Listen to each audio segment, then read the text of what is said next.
Siobhan Baillie, welcome. So you're 40 years old, you were elected at the last election. You grew up in a council house. Tell me your memories of childhood. Yeah, so I grew up in Crawley in Sussex in a council house. My mum and dad bought their council house, which I actually only found out recently, which is, it's just not something they talked about. But yeah, we had pretty solid, mum and dad still together. And then I understand now that their marriage was in quite a lot of difficulty. So they basically put a pin in the map and moved the whole family up to Yorkshire to see if they could all start again. And so I'm the eldest of three, so me, my brother and sister, mum and dad moved up to Yorkshire. No connections up there, went up to Filey near Scarborough. Do you remember a happy childhood? Yeah, I mean, it's a bit of a tale of two parts, really. So I think the kind of Sussex bit was, you know, I was very young. I was only 8 when I moved. I remember parties, but then sometimes you think that's probably from various different pictures I've seen. But the Yorkshire bit, I mean, we had a lot of freedom up there. My mum and dad didn't stay together in the end. Actually, my dad found it really difficult to get work up there, so ended up working down south. And my mum's a nurse. She couldn't get a job as well, so she started working in a old people's home. But what happened kind of when we were in Yorkshire is my dad started working down south and then travelling up, so he used to come up to see us every 3 days, and then it became sort of too expensive, so it became every week, and then it was every fortnight, and then it was every month. And he was, I mean, I look back now as an adult, he was amazing. He always kept in touch with telephone calls and things, but ultimately that was quite a sort of a change in our world, most definitely. So what age were you when your parents split up? Yeah, I think it was about 8, 9, 10 sort of time. It was quite gradual. They did quite a lot of protecting us from it. I think now, especially because of the job I went on to do as a family lawyer, I think my dad, this is my memory, and my brother and sister may have a different memory, but my dad actually decided that he was going to tell us that mum and dad weren't going to be together anymore, and he took us to a toy shop in York, and for him, I know now, he's told me since, was just literally the worst day in the world. But for us, he said, you know, we're going to split up, mum and dad are going to split up, or, you know, he told us. But then he said, crucially, and you can have any toy in the shop. So we literally were like, yeah! So started running around. So the memory for me, it was actually beautifully handled by him. And then when I kind of went on to advise clients, I often told that story about separating, you know, how there's never an easy way to separate, but it was, yeah, it's a very much tale of two halves with the childhood. But you know, happy, had lots of interests. I danced every night. You know, we had lots to do. So dancer. Yeah. Are you a good dancer? I used to be. Yeah. If I tell you what, if Strictly was on the telly when I was growing up, that would have been the aim for the job, but it wasn't. So I decided to get a proper job. But I think. Would you go on Strictly? Oh, everybody would. Literally, everybody would go on Strictly. Yes, you would. I can dance. Oh yeah, you'd be brilliant. Everybody knows it's the sequins. It's everything. Yeah, they teach you. Tell me what dances you're good at. I love Latin. I love Latin and ballroom. Actually, the older I get, the sort of the ballroom, because it's close hold and it's a lot. It's just much more beautiful and sort of fluid. And with a good partner, I think any good partner can make you look good. And do you do some dancing now? No. I do a little bit of sort of like bouncing around in the kitchen just to keep myself fit, but otherwise nothing. No, don't have time. Do you have a partner? No. I haven't danced properly for years and years, but no, I do. I really love it. And do you have a life partner? My husband. You're married? Yeah, we're married. Yeah, I'm married. Children? Children, a little girl. She's 18 months old. So I was pregnant during the election, actually, and nobody knew, so it was 3 months. So I was busy sort of knocking on doors and saying, hello, my name's Siobhan, I'd like to be your MP, and then disappearing off and being sick behind a hedge, and then coming back again and starting again, and having quite a lot of little mini sleeps in lay-bys, because you know, that period, that first kind of trimester bit when you're just exhausted. So it was a bit of a challenge, but it was there. So. Were there things that you went without materially when you were growing up? Yeah, I mean, so So my mum, my dad didn't have very much money, and my mum was also on income support for a long time. So we were free school meal kids.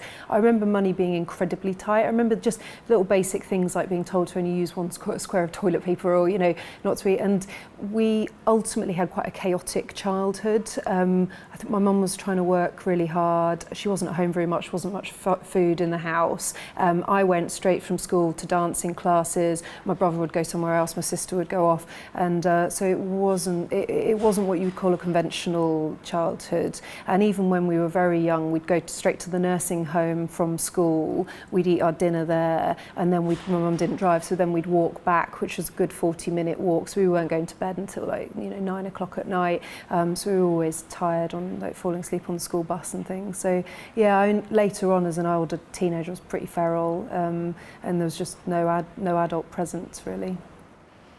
So you went off the rails a little when you were a teenager? Yeah, I moved out when I was about 15. Just what we would now call sofa surfing. I just went to live with other people in the town. So, and it wasn't that there was any massive bust up. It was just nothing was there. There was no kind of structure at home. And there was no drugs, no abuse. No. I recognise this. Just sort of drama, just and a little bit nothing, of instability. Yeah, no stability. So, yeah. Yeah.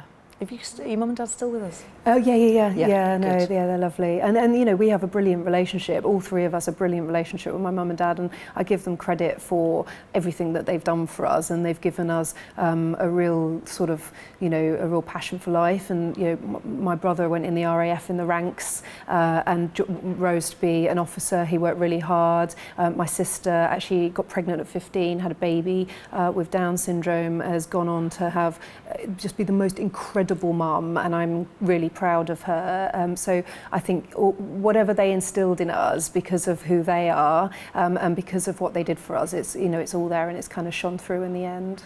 So how did you do at school? So you move out sofa surfing at 15. How did you get on at school? I wasn't great. I mean, I didn't do very well at school. I got A's for English. I'm really proud of that, but basically flunked the rest. And I think there was, my teachers were quite frustrated, I remember at the time, and again I look back as an adult, and they must have looked at this kid and thought, she could do really well, what is going on, but wouldn't have had any idea. And of course, back in those days, there wouldn't have been any investigations or any kind of eyes on the family. So I didn't do particularly well. I went on to sixth form, again, just didn't. There was no I didn't know how to study. I didn't know. So I went to work. I had a job in Presto's supermarket, and I could earn a bit of money myself. I earned £33 a week at one point. That was like mega bucks. So I had far more money than I do now. So did you leave sixth form? How old did you? So I'm quite young in my year. So I left sixth form at 17, right. And then basically moved straight down south to get a job as a legal secretary. So, yeah. And how was that? Yeah, so I didn't really know what I wanted to do, but I knew that I wasn't going to be able to earn money teaching dancing. Had been teaching dancing classes, but I was sort of, quite a few adults had said you need to sort of get a job. So my aunt and uncles all lived down in Reading, Berkshire, so they were really open, and they just said, come down here, there's plenty of jobs down here, it'll give you a bit of a fresh start. And I applied. I think I wrote to lots of law firms in Reading completely speculatively, and one wrote back, and I got an interview, which was, I mean, I do want to say as well, we talk about social mobility, it's always about getting poor kids into Oxford, or when the poor kid gets into Eton on some sort of scholarship. Actually, that move into a solid job, regardless of the salary, that is social mobility in action. And then, the sideways moves into management or passing an exam or anything, they should be the bits that are championed. And everyone around me was really proud, because it was like a great thing. Legal secretary is that's a great title. From a normal background, I would have been proud to have been a legal secretary. So no, that was really good, and the firm were very nurturing, very pretty old-fashioned high street law firm. Quite regionally, had a few offices, but they were really good, and they found a training scheme that helped me train to become a solicitor. So they basically supported me through doing that. So you went on a course while you were a legal secretary and qualified as a solicitor, but without going to university? Yeah. Yeah. Right, okay, so you took a different route Yep. into, Yep. sort of an apprenticeship route into being a solicitor. Yeah. Parliament is overwhelmingly full of graduates. Yep. Yep. Do you ever, what do you make of that? Do you think, actually, I've got better experience than you guys? Do you feel Yeah. intimidated? How would you put in your own words? I think Parliament's probably better for having the mix of people. And I mean, I'm pretty new as well. And when I was growing up, it was the first thing people used to ask you was, where did you go to uni? And I was quite embarrassed of having not gone to uni. And I used to try and sort of fudge it, hide it, and say, oh, but I'm doing law school or whatever stage I was at. But actually now nobody asks, and whether that's age or whether that's just because the world's moved on a little bit. And I've really tried to, I mean, I have been pecking the heads of ministers, even before I was an MP, about further education and skills and colleges and investing into colleges, just because of, you know from the Labour government that it was a very much focus, get 50% of kids into university, and not a lot of chat about the other 50%, actually, to the point where there wasn't much investment in them, and a lot of parents thought it was the only route to success. So it was sort of, there was a lot of stigma attached, I think, of going to colleges. So I've been really labouring that, and I think me being allowed into Parliament, like actually winning an election and being in Parliament, just shows that you can do any job, and there's plenty of CEOs, plenty of high achieving people that are also in their positions without having gone to uni, but they just don't talk about it. So I think what government's doing with the skills bill is brilliant. I think we've got to get to a point where the country is actually championing apprentices and working and learning on the job, going into one of the retail big supermarkets and working up to become managers, all of that. Shop floor to top floor. Yeah, exactly right. That's right. That's why you're in media, because you're good at this. But exactly right. How do we make that every stage is a positive thing? When did you realise you were a Conservative?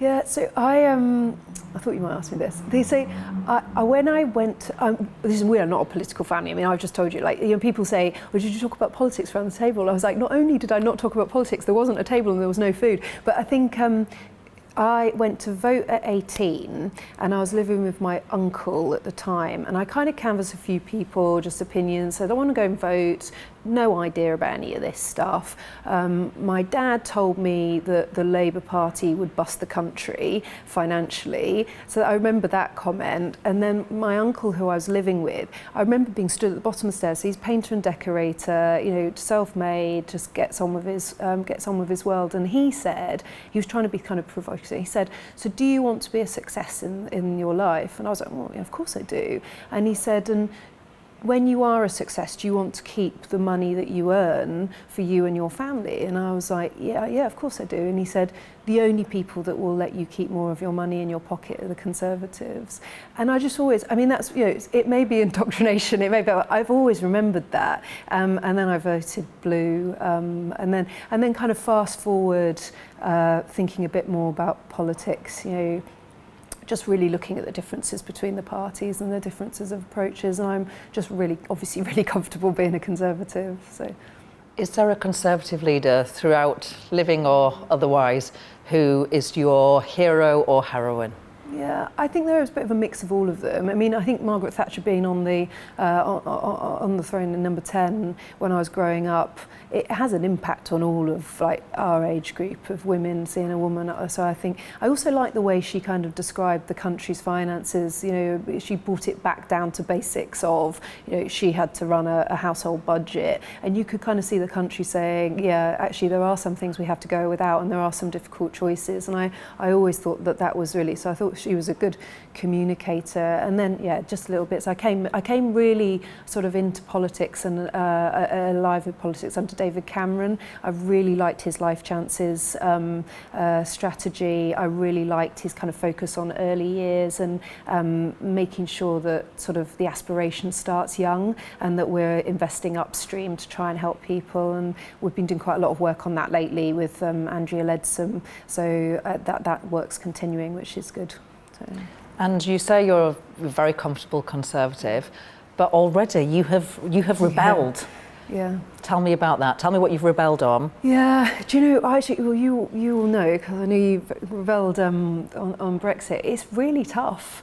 And actually, constituents are mainly interested when you rebel. All the stuff that you kind of vote on that you know is positive and you're making you get the most messages, and you actually get thanks when you rebel. But I try to say to people, schools ask me this, and say, if you constantly, publicly stood up and said that your team and your head teacher or your bosses were wrong, eventually it would become problematic, not only for you but also for the team. And so I think it's right that rebelling is hard.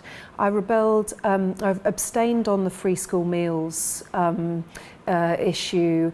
Actually, government had loads of really good policies in train, but I thought it was handled very badly in terms of the media, and I wanted the message to get out there that you know, the party is really thinking hard about doing school meals and so in the summer, which we were already doing. So I abstained on that, and then there was a change with the government policy anyway. I rebelled on the COVID regulations. I'm the APPG chair for weddings, and when the last round of kind of big COVID regulations were just making no sense, and they were really affecting a lot of the hospitality and wedding businesses, I just felt so strongly that we were not being kind of given sufficient information. I rebelled on the sewage vote recently. We're here all day.